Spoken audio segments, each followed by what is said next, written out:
Hey everybody, welcome back to the channel. As you can tell, this is just going to be a video about how we're handling the coronavirus COVID-19 with our foster kid. So here we go.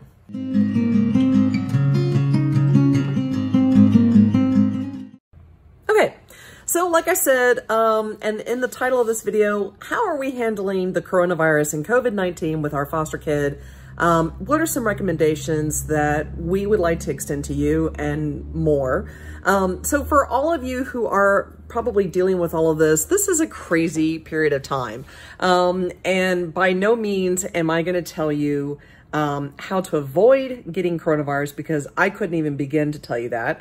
Obviously, we are taking all of the safety precautions that the CDC, the World Health Organization, the National Institute of Health, we are taking all of the precautions and recommendations that all three agencies are pouring into every community all across America. And one of the things that, I started seeing popping up a little bit on YouTube was that I thought it would be interesting from a parent's point of view, especially a foster parent and adoption parent point of view. How are we handling this with our kid? And if you have kids, especially if they are from a hard place, what are some ways to deal with this? So I will say this, this time around when dealing with a disaster, it's been a little bit easier. And obviously we're still in the very beginning parts of it, because now that school has been closed for a week here in Texas, or at least where we live in Texas, there are major events being closed down, rescheduled.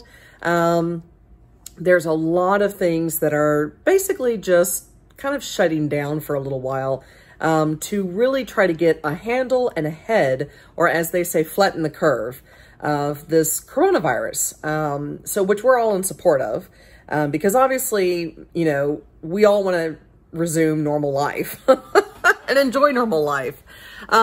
So, with our teen, we have been explaining as much as we possibly can to her. And if we realize that she's not understanding or she has a hard time comprehending things, then we pause, we ask her questions, we get her to kind of repeat back to us what she thinks she heard us say, so we can help her understand the changes and just some of the different situations that are unfolding. And I will say that it has been a little bit emotional. For the most part, she's handled it really well. But, we've had a couple of hard emotional moments, because one of the things that,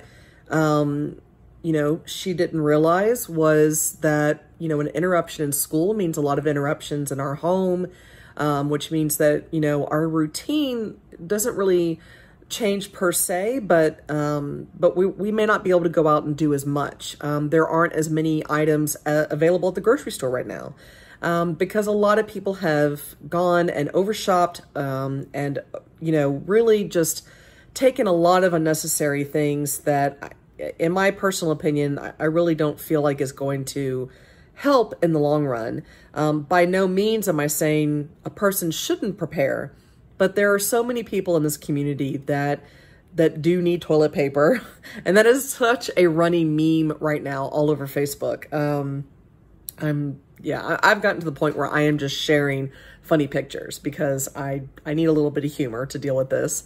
But a lot of these changes mean that we're limited in where we can go because we're trying to be safe. We're trying to make sure we do practice the social distancing, which is being highly recommended right now. And, that means that some of our favorite snacks and some of our favorite drinks may not be fully available. Such as when I woke up very, very, very early this morning, I set my alarm at 4:45, and by the time I finally got up after the first snooze, I got up, got dressed, and went straight to Walmart, because I did receive reports yesterday evening that our local grocery stores had pretty much been cleaned out. And so when I got to our local Walmart this morning at 5:30 in the morning, oh, it was like you know, a bomb had gone off. I mean, you know, it was weird because on the whole grocery side of the store, the shelves were bare. Produce baskets were essentially empty. And I really do mean it. It was like there were pineapples and mangoes left. You know, I mean, bizarre things. And the employees looked just completely exhausted, and they were trying to restock whatever they could as quickly as they could. And I will tell you this, when I was kind and polite to them, that kindness, that compassion went a very long way. I found out that they have had an insane last 48 hours, that more or less there have been a run on the stores. And people are fighting over a bag of peas and green beans. I mean, just bizarre stuff. So, you know, there were some things that I was not able to get. There were some things that I had to kind of leave behind because I needed to look at our budget. I needed to make sure that, you know, we were going to be okay. And these are things that we have to talk to her about. So she got her allowance and she was all eager to go do something. And I had to explain to her just before her and my husband left that, you know, whatever store they go to, she cannot react a certain way. She cannot express herself a certain way. And you're probably wondering, what could you mean by that? Well, what I'm trying to help her understand is, you know, when people are stressed out and they're going through a lot, they're gonna say and do things that appear and sound very rude and mean. And she can't just go off on them with her temper. She can't just, you know, be a teenager and just, you know, flick them off and do whatever. I have to explain all of that to her because I told her that that brings in unwarranted attention. And that kind of attention can cause a lot of problems. In natural disasters like this, whether it was a hurricane here in Houston or in this case, COVID-19, you know, a lot of people are very tense. A lot of people are very stressed. These are things that we have to explain to her. And that if she, you know, and I told her, if you really feel like you cannot control yourself in that moment, you need to let Dad know. And then y'all may have to leave the store and just step out for a moment and then come back in. Granted, when they're younger, it's a lot harder to explain. So I will say that that's why it's been a little bit easier because we've had a teen. When we've had younger kids and we had some interruptions in our day-to-day life, I will say explaining that to younger children, it's just hard. I feel like you have to repeat yourself multiple times.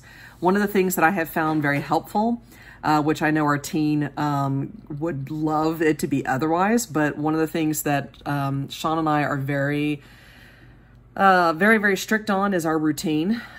We make sure that we are serving dinner within the time frame that we normally do for, say, normal school life, daily work life. That we keep our bedtime around the same time, give or take 10 minutes, which is something that we compromise on. And, you know, I mean, we make a lot of allowances for some things because this is kind of an extenuating circumstance. So you want to alleviate a little bit of that pressure, a little bit of that anxiety, because kids do detect our anxiety. They do detect our tension. And, you know, my husband and I, we have been a little bit more tense and stressed lately. We are watching the news a lot more, and she's noticing that. We are tuning into every time the president has a speech to give. And, you know, she's also watching that as well. And, you know, I mean, we're having a lot of different conversations, which I think is also very important, especially if your kids are old or old enough to understand.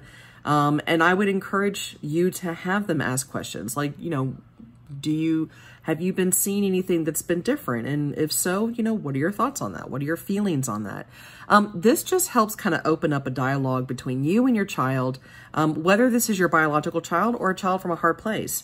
I will say that a child from a hard place, these types of natural or national disasters, they do kind of bring out that trauma when there has been significant change, significant loss. And it can cause a lot of feelings for, you know, in what we've dealt with our teens so far, confusion, anger, disappointment, even kind of a mopey type letdown. Sorry, my camera is just being weird. Feeling. And this doesn't mean, and by the way, this would be probably very common for really any teen or tween. But you know, for them, for the teen or tween that's in foster care, coming from a hard place, their view of the world, you know, is going to be a little bit different than, say, a child that has never been in foster care, and has only ever been with their own biological family. So the level of awareness, and loss and grieving is definitely on a different level. And so that needs to be kind of handled in a very special, sort of way. So I hope this was helpful for you guys today. This really wasn't meant to be, you know, specific instructions, although I did try to provide some tips and tricks that we've been dealing with on our end. I will say that in Houston proper, there are a lot of developing cases. I believe the last news article that I read, or the news report that we had, I think we were up to 18. But I don't know if they consider what's going on in Galveston. I know Austin is starting to have presumptive positive cases. And so that's always the hard part, is when you have these presumptive positive cases like that, you know, that really begins to, I think, increase people's concern and worry and so forth. But, you know, honestly, I feel like that you know, I'm very proud of Texas. I'm very proud of how our county and our local, and our big city, Houston, and even just our state in whole, I'm really proud of how Texas has been handling this. I feel like they are on top of things. And, you know, yes, it is stressful when you cancel school. Yes, it is stressful when certain jobs do close down or they are very limited. But I think for the greater good, this is what we all need to do to come together. And I do believe that we will get through this and we will survive this. But I think this will be a lot like how, you know, my husband and I's generation, when we were very young adults going through 9/11 in 2001. And that was a very traumatic situation for many, many people. But it was also a traumatic situation for us to go through Hurricane Harvey here in Houston. So I think with every type of, you know, natural or national disaster, we do find a way to get through it and survive it. And we do find a way to become stronger and better, not just within ourselves, but I feel as a community and as a country as a whole. So I hope this was helpful for you guys today. If you have any questions, I am one of the very few that has comments down below, so please feel free to do that. If you are curious about how we are preparing for COVID-19 and what we did, I can actually do a video on that. But let me know what your thoughts are, and I look forward to hearing from you. Bye!